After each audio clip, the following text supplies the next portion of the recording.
Rasulullah Shallallahu Alaihi Wasallam bersabda dalam hadis yang diriwayatkan oleh Al-Imam Al-Bukhari, "Idza jaa Ramadan futihat abwabul jannah wa khuliqat abwabun nar wa suffidat asyayatin." Ketika datang bulan Ramadan, maka dibuka pintu-pintu surga, ditutup pintu-pintu neraka, dan dibelenggu para setan-setan. Dari hadis ini kami menggarisbawahi yang paling terakhir, yaitu bahwa setan-setan itu dibelenggu, dipenjara, dikerangkeng. Pemaknaan ini banyak disampaikan oleh para ulama adalah makna hakiki, artinya setan itu betul-betul dikerangkeng, betul-betul dibelenggu, sehingga tidak seperti biasanya di bulan yang selain Ramadan setan banyak mengganggu manusia, tetapi beda dalam bulan suci Ramadan. Oleh karena itu Bapak Ibu sekalian, bahwa ketika kita barangkali di selain bulan Ramadan kita melakukan hal-hal yang kurang pas secara syariat, baik itu keburukan, kejelekan, kita sering kemudian mengkambing hitamkan setan, kita sering menyalah-nyalakan setan, gitu ya. Tetapi di bulan Ramadan ini kita tidak bisa seperti itu. Tetapi karena setannya sedang dibelenggu, kata Rasulullah. Maka di bulan Ramadan ini adalah menjadi takaran, menjadi evaluasi kita, bahwa apapun yang keluar dari diri kita, mulut kita, tindak laku kita, perilaku kita, sejatinya itu memang betul-betul keluar dari dalam diri kita sendiri tanpa intervensi setan. Tidak bisa kemudian kita di Ramadan ini kemudian kita melakukan hal buruk, maksiat misalnya, kemudian kita mengkambing hitamkan setan itu. Kenapa? Karena dia dibelenggu. Nah, maka bagaimana kita melihat diri kita? Kita kembalikan. Bisa jadi bahwa apa yang muncul dari diri kita di bulan Ramadan ini itu aslinya kita. Ketika selalu kebaikan yang muncul dari mulut kita, dari diri kita, berarti kita seperti itu. Atau sebaliknya, kita sering menyakiti orang lain, kita cenderung kepada keburukan, maka ya bisa jadi itu juga aslinya kita. Maka ikhwani fillah azanillahu wa iyyakum, bagaimana di bulan Ramadan ini menjadi momen untuk kita untuk terus berlatih diri untuk mengontrol hati kita, mengontrol jiwa kita. Karena Ramadan ini memang pendidikan, terutama adalah Allah Subhanahu wa taala mendidik nafsu kita. Ketika nafsu itu akan semakin merajalela, akan semakin tidak terkendali karena kita terlalu banyak makan, kita terlalu banyak tidur dan seterusnya. Tetapi di bulan Ramadan ini kita makannya dibatasi. Sehingga dengan seperti itu, kata Ibnu Qudamah Al-Maqdisi dalam kitabnya Mukhtasar Minhaj At-Talibin, beliau mengatakan bahwasanya dengan berpuasa nafsu manusia, hawa nafsu manusia itu menjadi semakin lemah, menjadi semakin lemah. Karena tadi semakin banyak orang banyak makan, itu hawa nafsu semakin kuat. Tetapi ketika dikurangi makannya, maka hawa nafsu semakin turun. Oleh karena itu Bapak Ibu sekalian, bahwa momen Ramadan ini adalah bagaimana kita gunakan untuk peningkatan diri kita. Allah Subhanahu wa taala mengatakan, wa nafsi wa ma sawwaha fa alhamaha fujuraha wa taqwaha. Demi nafsu, demi jiwa yang telah disempurnakan penciptaannya, kepada jiwa itu diilhamkan oleh Allah suatu potensi untuk bisa berbuat baik, ataupun juga suatu potensi yang bisa berbuat buruk.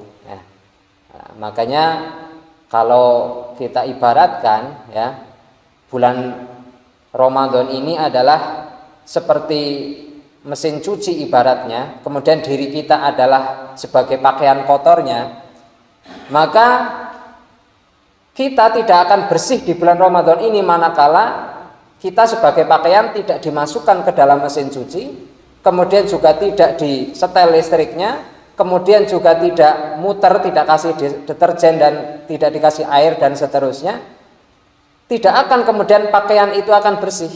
Nah, bagaimana supaya kita menjadi bersih? Ya kita di Ramadan ini memaksimalkan apa yang menjadi fungsi dari mesin cuci tadi, kita maksimalkan. Dikasih airnya, deterjen tetap dikasih, kemudian listriknya dinyalakan dan seterusnya, maka mesin cuci itu berjalan. Nah, artinya apa Bapak Ibu sekalian? Ya, Ramadan yang sudah berada di depan kita ini, yang sedang kita lalui, tidak akan berfungsi apa-apa untuk kita manakala kita tidak memfungsikannya, ya.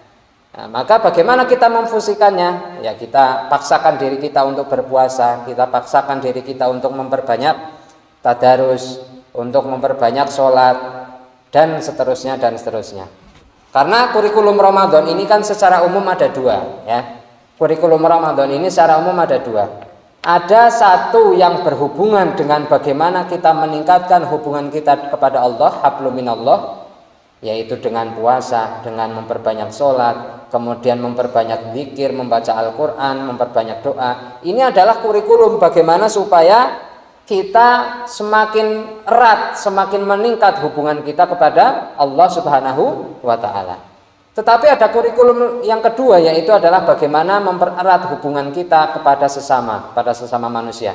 Maka di bulan Ramadan ini dianjurkan sekali untuk memperbanyak sedekah, dianjurkan sekali untuk memperbanyak infak, dan seterusnya dan seterusnya. Nah, maka mari kita bangun Ramadan ini sebaik-baiknya untuk memperbaiki diri kita. Ikhwani fillah azanillahu wa iyyakum, bahwasanya Ramadan ini sering disebut, ya, selain juga sebagai bulan puasa, syahrul siyam, juga disebut sebagai syahrul Quran, ya, disebut sebagai syahrul Quran. Syahrul Ramadan alladzi unzila fihi al-Qur'anu hudan lin-nasi wa bayyinatin minal huda wal furqan, ya, dalam surat Al-Baqarah 185 Allah Subhanahu wa taala mengatakan demikian. Nah, di ayat ini Ibnu Katsir memberikan penafsiran dengan menukil riwayat dari Imam Ahmad bin Hambal bahwasanya Allah Subhanahu wa taala menurunkan suhuf kepada Nabi Ibrahim itu pada awal malam pertama bulan Ramadan. Kemudian Allah Subhanahu wa taala menurunkan kitab suci Taurat kepada Nabi Musa itu pada tanggal 6 bulan Ramadan. Kemudian Allah Subhanahu wa taala menurunkan kitab suci Injil kepada Nabi Isa itu pada tanggal 13 bulan Ramadan. Lah, kemudian Allah Subhanahu wa taala menurunkan Al-Qur'an pertama kali kepada baginda Nabi Muhammad sallallahu alaihi wasallam, ya, itu pada tanggal 24 bulan Ramadan. Ini menurut riwayat Imam Ahmad bin Hambal, ya. Nah, artinya bahwasanya bulan suci Ramadan ini adalah sebagai bulan turunnya kitab-kitab suci kepada para rasulnya. Sehingga apa?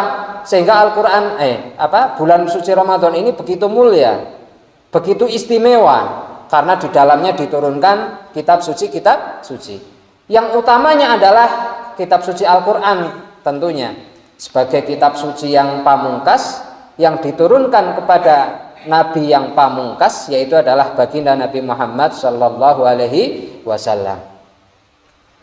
Nah, turunnya Al-Qur'an kepada baginda Nabi itu kalau kita belajar ulumul Quran itu ada dua tahapan secara umum, Bapak Ibu sekalian. Tahapan yang pertama adalah bagaimana Jibril menurunkan Al-Qur'an dari Lauhil Mahfuz kepada Baitul Izzah. Baitul Izzah itu adalah salah satu tempat di langit dunia. Itu satu utuh Al-Qur'an dari surat Al-Fatihah sampai surat An-Nas diturunkan sekali waktu, ya, dari Lauhil Mahfuz ke Baitul Izzah. Kapan waktunya? Adalah ketika malam Lailatul Qadar. Allah Subhanahu wa taala mengatakan inna anzalnahu fi lailatul qadar. Sesungguhnya kami menurunkan Al-Qur'an, artinya adalah Al-Qur'an satu, Al-Qur'an penuh diturunkan pada malam Lailatul Qadar. Itu diturunkan dari Lauhil Mahfuz ke Baitul Izzah. Kemudian yang tahapan kedua adalah Al-Qur'an diturunkan dari Baitul Izzah, dari langit dunia, diturunkan kepada baginda Nabi Muhammad SAW selama kurang lebih 23 tahun. 10 tahun Nabi SAW berada di Mekah, kemudian 13 tahun Rasulullah berada di Madinah. Ayat-ayat yang diturunkan ketika Nabi berada di Mekah atau sekitarnya sebelum Nabi hijrah disebut ayat-ayat Makkiyah. Biasanya ayatnya pendek-pendek, berbicara tentang akidah. Ya. Kemudian ayat-ayat yang diturunkan ketika Nabi telah hijrah, berada di Madinah dan sekitarnya setelah Nabi hijrah, itu disebut ayat-ayatnya Madaniyah. Biasanya ayatnya panjang-panjang, biasanya berbicara tentang hukum sholat, hukum puasa, hukum haji, hukum muamalat, ekonomi, politik, dan seterusnya. Itu Madaniyah. Nah, Nabi Shallallahu Alaihi Wasallam, ya, beliau memiliki kebiasaan dengan malaikat Jibril di setiap bulan Ramadan itu selalu yatadarus Al-Quran, yaitu selalu mengkaji Al-Quran. Gantian, Pak. Jadi Al-Quran, ya, baginda Nabi mentasmikkan Al-Quran kepada malaikat Jibril. Kemudian malaikat Jibril mentasmikkan Al-Quran kepada baginda Nabi. Nah, itu saling menderes Al-Quran, ya, membaca Al-Quran. Nabi membaca, Jibril menyimak. Jibril membaca, Nabi menyimak. Itu setiap kali bulan Ramadan hatam satu kali, kecuali di bulan Ramadan yang terakhir. Ketika baginda Nabi Muhammad SAW menjelang wafat, itu 2 kali hatam, ya, 2 kali hatam. Nabi itu kan menjumpai Ramadan itu 9 kali. Jadi Nabi SAW puasa Ramadan itu 9 kali Ramadan. Kenapa? Karena puasa Ramadan itu pertama kali diwajibkan itu tanggal 2 Hijriah, ya, tahun kedua Hijriah maksudnya, tahun kedua Hijriah. Ya, Nabi SAW wafat tahun berapa? 11 Hijriah. Jadi kurang lebih 9 kali Ramadan Nabi berpuasa. Setiap bulan Ramadan Nabi menghatamkan Al-Quran dengan malaikat Jibril tadi, ya, satu kali, kecuali di Ramadan yang terakhir menjelang Nabi wafat, ya, itu 2 kali. Sehingga karena seperti ini, kemudian para ulama, para sahabat, para tabi'in, para ulama, mereka juga ingin mendapatkan keutamaan Al-Quran di bulan Ramadan. Maka mereka juga berlomba-lomba untuk terus menghatamkan, berlomba-lomba untuk membaca sebanyak-banyaknya. Sehingga diriwayatkan ada sahabat yang kemudian menghatamkan setiap 10 hari hatam 1 kali, sehingga 1 bulan berarti 3 kali. Ada kemudian para sahabat yang menghatamkan setiap 7 hari 1 minggu itu 1 kali hatam, berarti 1 bulan Ramadan 4 kali hatam. Ada yang lebih dahsyat lagi, yaitu adalah setiap 3 hari hatam sekali, berarti 1 bulan Ramadan hatam 10 kali, ya. Ada yang sahabat kemudian tanya, boleh enggak saya lebih giat lagi sehingga bisa sehari khatam sekali? Enggak boleh, kata Nabi. Itu 3 hari itu udah paling cepat, karena kalau sampai kurang dari 3 hari itu mungkin bacaannya sudah cepat sekali sehingga malah tidak merenungi maknanya, gitu ya. Nah, Bapak Ibu sekalian, interaksi kita dengan Al-Quran di bulan Ramadan adalah menjadi salah satu keistimewaan yang luar biasa. Sehingga Ramadan ini disebut apa tadi? Syahrul Quran, yaitu bulannya Al-Quran. Ya, karena Al-Quran turun di bulan Ramadan, kemudian Nabi menggiatkan bacaan Al-Quran di bulan Ramadan, ya. Nah, interaksi kita dengan Al-Quran itu paling tidak ada 3 level, Bapak Ibu sekalian, ya. Paling tidak interaksi kita dengan Al-Quran paling tidak ada 3 level.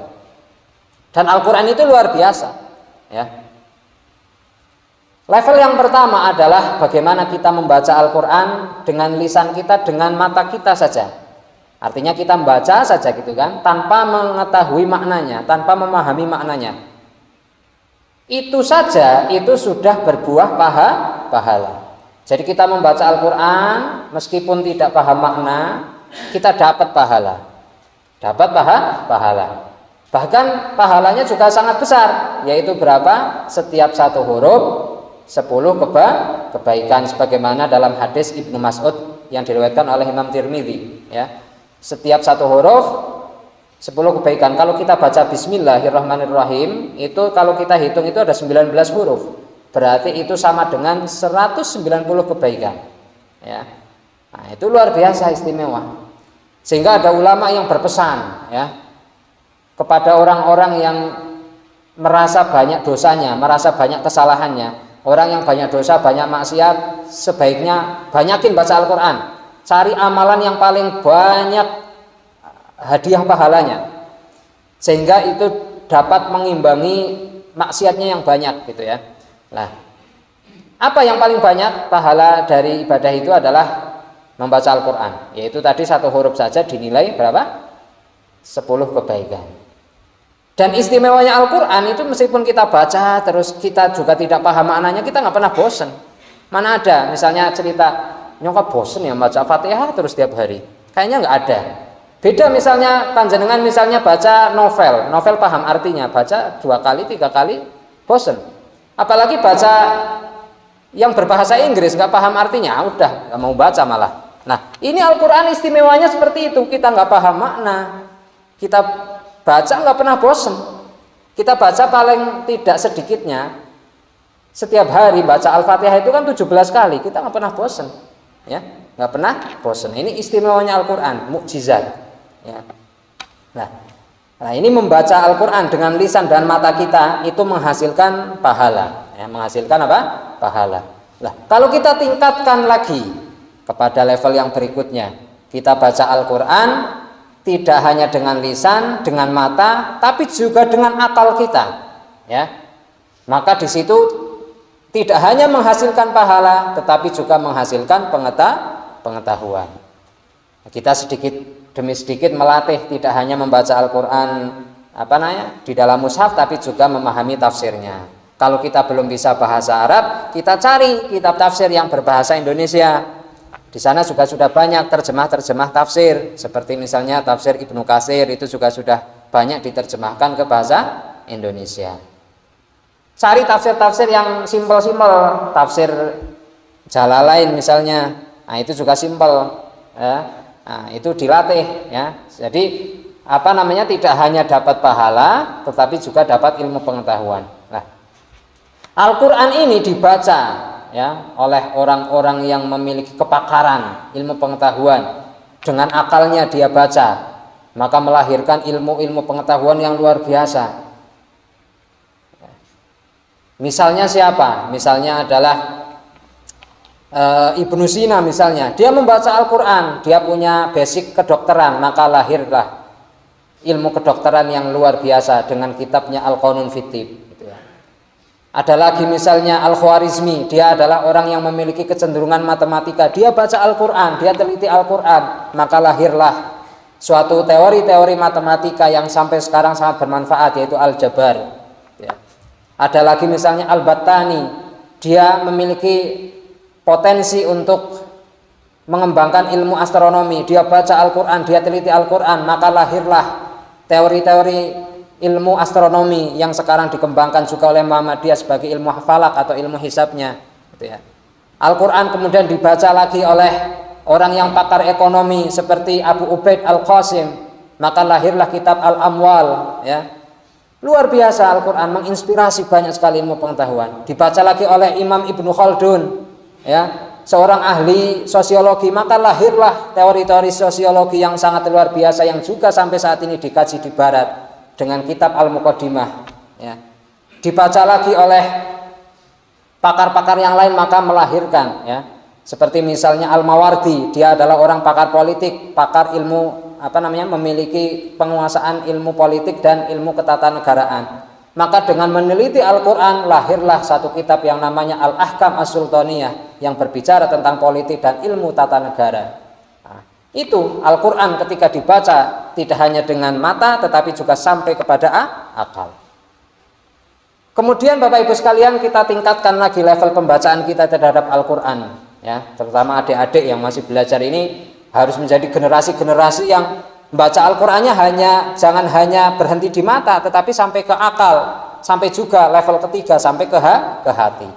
Kita baca Al-Quran dengan lisan kita, dengan lisan kita ya, dengan mata kita, dengan akal kita plus hati kita, maka akan melahirkan suatu iman yang sangat kokoh di dalam hati kita dan akan membuat kita memiliki karakter yang kuat.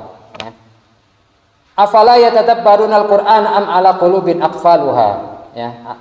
Apakah mereka itu tidak merenungkan Al-Qur'an, ayat-ayat Al-Qur'an, atau bahkan di dalam hatinya mungkin terkunci, tidak bisa merenungi ayat Al-Qur'an. Allah menyindir itu, ya. Orang yang tidak merenungi Al-Qur'an dengan hatinya itu seolah-olah hatinya itu terkunci, ya. Afala yatadabbarunal Qur'ana am ala qulubin aqfaluha. Apakah mereka itu tidak merenungkan Al-Qur'an atau jangan-jangan hati-hatinya itu terkunci, itu Allah menyindir. Ya. Nah, maka kita baca Al-Quran sampai ke hati kita, kita baca dengan hati kita, maka akan membentuk karakter kita menjadi orang yang baik, menjadi orang yang tidak hanya memiliki ilmu pengetahuan, tetapi juga memiliki karakter akhlak yang kuat, memiliki keimanan yang kokoh. Ya, itu. Ya, jadi makanya Al-Quran itu sebagai syahrul Quran. Ya. Yaitu bagaimana kita memanfaatkan Al-Quran ini untuk momen berinteraksi dengan Al-Quran. Interaksi kita ya paling tidak minimal, walaupun baru sampai ke mata kita, alhamdulillah itu membuahkan pahala. Syukur-syukur kita meningkatkan lagi sampai ke level akal kita di dalam membaca Al-Quran, ya, kita di situ dapat memperoleh pengetahuan-pengetahuan. Ya. Syukur kita bisa meningkatkan lagi ke level sampai hati kita yang membacanya, maka di situ akan melahirkan karakter-karakter yang baik dalam diri kita, ya. Seperti dibaca oleh Imam Al-Ghazali, ya, dengan hati Imam Al-Ghazali membaca Al-Qur'an, maka lahir kitab apa? Ihya Ulumuddin yang menjadi dasar-dasar ilmu akhlak yang sampai saat ini juga dipelajari, ya. Ikhwani fillah azanillahu wa iyyakum. Kemudian salah satu juga keistimewaan dari bulan Ramadan, ya, setelah tadi kita sebutkan bulan Ramadan sebagai syahrul siyam, bulannya puasa. Kemudian syahrul Quran, yaitu bulannya Al-Quran. Kemudian yang ketiga juga bulan puasa ini adalah disebut ulama sebagai syahrul doa, ya, sebagai bulan berdoa, sebagai bulan berdoa. Nah, kenapa disebut sebagai bulan berdoa? Bulan untuk supaya kita memperbanyak doa. Bulan di mana doa yang dipanjatkan di dalamnya itu akan lebih cepat terkabul, ya. Ini diisyaratkan Bapak Ibu sekalian dalam surat Al-Baqarah ayat 186. Kalau kita baca, ya, itu surat Al-Baqarah dari ayat 183 itu bicara tentang kewajiban puasa. 184 masih bicara tentang kewajiban puasa. Kemudian ayat 185 itu juga masih berbicara tentang kewajiban puasa, ya. Ayat 186-nya itu berbicara tentang doa, ya. Ini kemudian dipahami oleh ulama bahwasanya Ramadan ini selain bulan puasa juga bulan doa, ya. Allah Subhanahu wa taala mengatakan wa idza salaka ibadi anni fa inni qarib ujibu da'watad da'i idza da'an falyastajibu li wala yu'minu bil wal yu'minu bil allahum yarsyudun, ya. Kata Allah Subhanahu wa taala dalam surat Al-Baqarah 186 tadi, wa idza sa'alaka ibadi anni fa inni qarib. Ketika hamba-hambaku bertanya kepadamu wahai Muhammad tentang aku, maka jawablah sesungguhnya aku itu maha dekat. Ujibu da'watad da'i idza da'an, aku mengabulkan doa orang yang berdoa kepadaku. Nah, ini. Nah, jadi setelah tadi berbicara tentang puasa, kewajiban puasa dan seterusnya, Allah berbicara tentang doa. Nah, sehingga di bulan Ramadan ini kita disunahkan, diafdolkan, diutamakan untuk memperbanyak doa. Diriwayatkan dari Imam Ahmad, Imam Tirmidzi, ya, dari Anas bin Malik radhiyallahu an, bahwasanya Nabi Shallallahu alaihi wasallam bersabda, salah satu la turaddu da'watuhum, ada 3 kelompok orang yang tidak ditolak doanya. Nah, siapa saja ini? 3 orang yang tidak ditolak doanya. Jadi doanya dikabulkan. Yang pertama adalah al-imamul adilu, yang pertama adalah pemimpin yang adil. Yang kedua adalah was-shaimu hatta yuftir, yang kedua adalah orang yang berpuasa sampai dia berbuka. Nah, jadi orang berpuasa, ya, Dari puasa itu kan dimulai dari kapan? Dari terbit fajar, yaitu waktu subuh, sampai hurubus syams, yaitu sampai matahari terbenam. Nah, sampai dia berbuka itu doanya makbul, ijabah. Maka kita puasa itu ya jangan kemudian malahan kadang malas-malasan, bawaannya kepengen tidur saja gitu ya. Nah, kita banyak baca Al-Quran, banyak doa. Ini waktu mustajab ini ketika kita puasa. Dan yang ketiga adalah wata'watul madlum, adalah doanya orang yang terzalimi. Jadi ada 3 kelompok orang yang doanya tidak tertolak kata Nabi. Pertama adalah pemimpin yang adil, yang kedua adalah orang yang berpuasa sampai berbuka, yang ketiga adalah doanya orang yang dizalimi. Nah, Abdullah bin Abi Mulaikah beliau bercerita bahwasanya dia mendengar dari Abdullah bin Amr bin Al-As yang juga mendengar dari Nabi Muhammad SAW. Beliau bersabda, inna lis-shaimi 'inda fitrihi la da'watun ma turad. Ya. Sesungguhnya bagi orang yang berpuasa ketika dia berbuka itu memiliki doa yang tidak ditolak. Ya.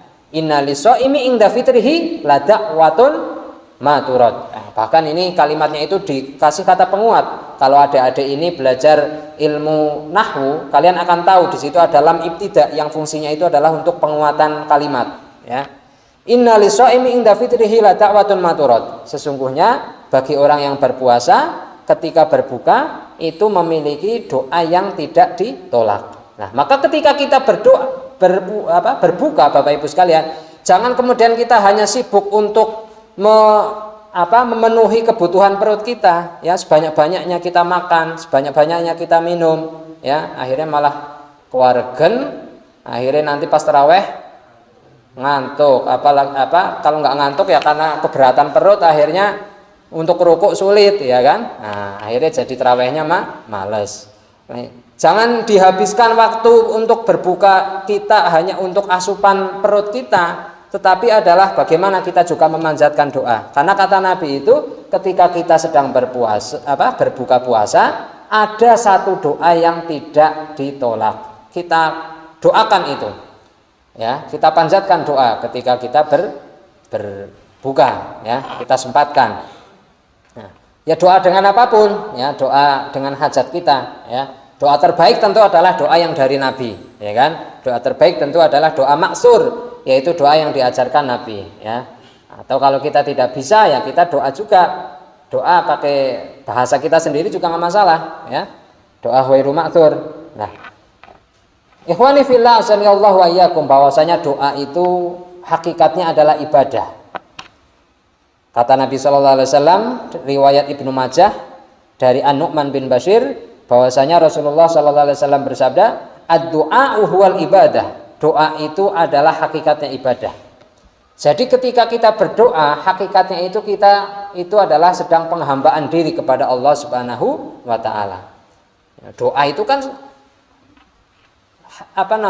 bisa dikatakan untuk kepentingan diri kita sendiri kan, kita minta memanjatkan apa kebutuhan kita. Tetapi itu dinilai oleh Allah itu sebagai ibadah. Kan luar biasa sekali, gitu kan? Nah, makanya ketika kita berdoa, Bapak Ibu sekalian, kenapa doa itu sampai disebut doa sama dengan ibadah? Bahwasanya ketika kita berdoa, paling tidak akan muncul dalam hati kita sebuah pengakuan bahwasanya kita itu adalah hamba yang lemah. Ketika kita berdoa berarti kita itu masih butuh kepada Allah Subhanahu wa taala. Akan hilang sifat kesombongan dari diri kita, karena dengan doa kita merasa bahwa diri kita itu lemah, kita itu butuh kepada Allah Subhanahu wa taala. Dengan kita berdoa, maka kita meyakini bahwasanya ada kekuatan yang lebih besar dari kita, yaitu Allah Subhanahu wa taala yang akan Yang akan mencukupi kebutuhan-kebutuhan kita. Oleh karenanya Bapak Ibu sekalian, banyak orang soleh yang kemudian sangat hobi berdoa, memperbanyak doa, senang sekali ketika berdoa. Karena dia menganggap bahwasanya ketika berdoa itu adalah waktu dia merasa sangat dekat dengan Allah Subhanahu wa taala. Ketika kita berdoa, kita menghayati doa kita, kita panjatkan kepada Allah, kita merasa dari hati kita waktu yang sangat dekat dengan Allah Subhanahu wa taala ketika itu. Coba panjenengan berdoa, ya, dengan penghayatan, ya, panjenengan ada pengakuan bahwa panjenengan itu butuh, ya, dan bahwasanya Allah itu zat yang maha kuasa yang akan mengabulkan kebutuhan panjenengan. Nah, di situ ada perasaan kedekatan yang luar biasa dengan Allah Subhanahu wa taala. Sehingga banyak para sholihin, ya, banyak para orang soleh itu dia tidak menghiraukan apakah doanya diijabah atau enggak, itu nomor sekian. Yang penting saya bisa berdoa. Itu banyak orang soleh itu seperti itu. Jadi dikabulkan atau enggak itu udah, lah ini nomor sekian, ini adalah bonus. Tetapi adalah yang paling penting bagaimana dia merasa kedekatan dengan Allah ketika dia memanjatkan doa. Ya karena tadi ketika berdoa itu dia merasa dekat sekali dengan Allah, merasa butuh kepada Allah. Pengakuan kehambaannya terhadap Allah Subhanahu wa taala. Nah, ini apalagi kalau kita berdoanya memperhatikan waktu-waktu yang ijabah. Ya, waktu ijabah itu kan sering disampaikan ya oleh ustadz-ustadz. Ada banyak waktu ijabah. Di antaranya adalah ketika kita berpuasa seperti hadis yang tadi ya. Nah, ketika sepertiga malam terakhir, nah, itu juga atau separuh malam yang terakhir itu juga waktu ijabah untuk berdoa ya. Ketika hari Jumat sore itu juga waktu ijabah untuk berdoa. Ada yang mengatakan di antara adzan dan iqomah itu juga waktu mustajab untuk berdoa, dan seterusnya. Ada sekian banyak waktu yang disampaikan oleh baginda Nabi bahwa itu adalah waktu terbaik kita untuk berdoa. Berdoa pun juga harus punya tata krama, ya, punya adab kepada Allah Subhanahu wa taala. Dimulai dengan memuji kepada Allah, ya. Maka kalau kita baca doa itu ya kebanyakan diawali dengan memuji kepada Allah, alhamdulillah, ya kan? Nah, itu diawali dengan itu, ya. Diawali dengan memuji kepada Allah. Kemudian dilanjutkan dengan bersolawat kepada baginda Nabi. Baru setelah itu kita panjatkan doa kita. Diakhiri pula ketika doa itu diakhiri dengan memuji kepada Allah dan salam lagi kepada Nabi. Makanya di akhir doa biasanya Subhana rabbika rabbil izzati amma yasifun wa salamun alal mursalin walhamdulillahi rabbil alamin. Itu isinya yaitu pujian kepada Allah dan sholawat kepada baginda Nabi. Nah, ini yang perlu menjadi garis besar bagi kita Bapak Ibu sekalian. Dan ini yang terakhir yang ingin kami sampaikan, bahwa barangkali di antara kita, ya tadi kan kita sudah tahu nggih. Mungkin kita semua sudah tahu bahwasanya banyak waktu-waktu yang mustajab untuk kita berdoa. Tetapi barangkali mungkin ada di antara kita yang merasa sekian lama telah berdoa, ya, sekian banyak telah dipanjatkan doanya kepada Allah Subhanahu wa taala, tetapi merasa mungkin belum diijabah. Ya kan? Walaupun kalau bagi orang soleh tadi kan tidak menghiraukan ini, tetapi kita seorang awam itu kan ketika berdoa ya pengennya langsung kontan gitu kan, diijabah gitu kan. Nah itu perlu kita koreksi sebelum kita kemudian ndonga terus ora diijabah. Akhirnya kita marah, kemudian kita meninggalkan doa. Ini jebakan setan. Ya, jebakan setan. Nah, setan sangat suka sekali ketika hamba itu meninggalkan doa, ya. Nah, barangkali Bapak Ibu sekalian, karena Allah Subhanahu wa taala itu kan telah berjanji, barang siapa yang berdoa pasti akan dikabulkan. Tetapi bisa jadi kita itu sendiri yang kemudian membuat penghalang-penghalang antara dikabulkannya doa dengan doanya kita. Paling tidak di dalam hadis ada 3 hal. Paling tidak ada 3 hal yang menjadikan doa kita itu tidak terkabul. Allah Subhanahu wa taala tidak mau menerimanya. Apa saja 3 hal itu? Pertama adalah disebutkan dari hadis Abu Hurairah, ya.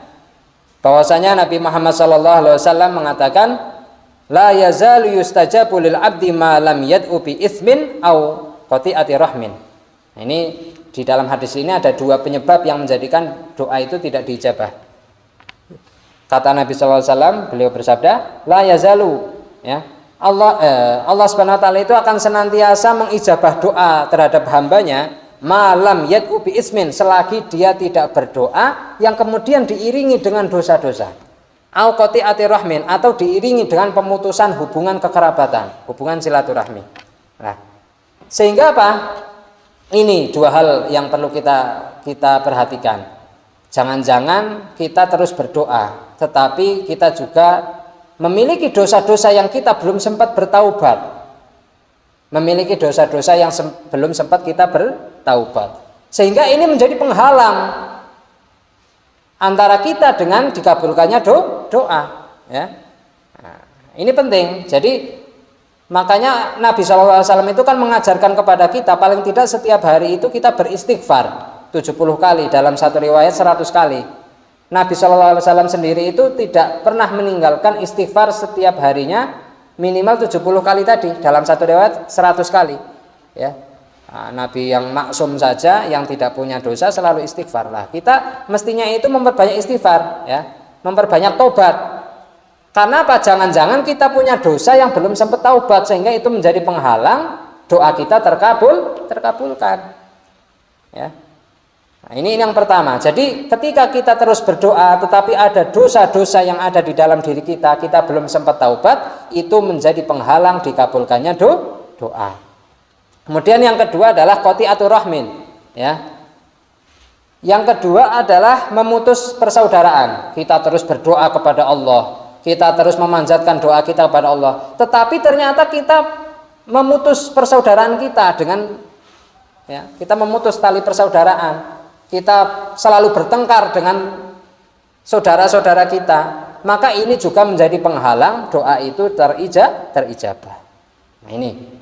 Nah, maka kita perhatikan, jangan-jangan sekian lama kita berdoa belum dikabulkan, ternyata kita itu pernah memutus tali persaudaraan. Maka perbaiki itu supaya doa kita itu terijabah. Kemudian yang ketiga, Bapak Ibu sekalian, adalah sesuatu yang dapat menjadi penghalang doa kita adalah makanan kita sendiri. Apakah makanan yang kita asumsi itu sudah halal atau jangan-jangan ada yang tercampuri barang haram? Ketika ada barang haram yang masuk ke dalam tubuh kita, itu juga menjadi penghalang doa dikabulkan. Ya, jadi penghalang.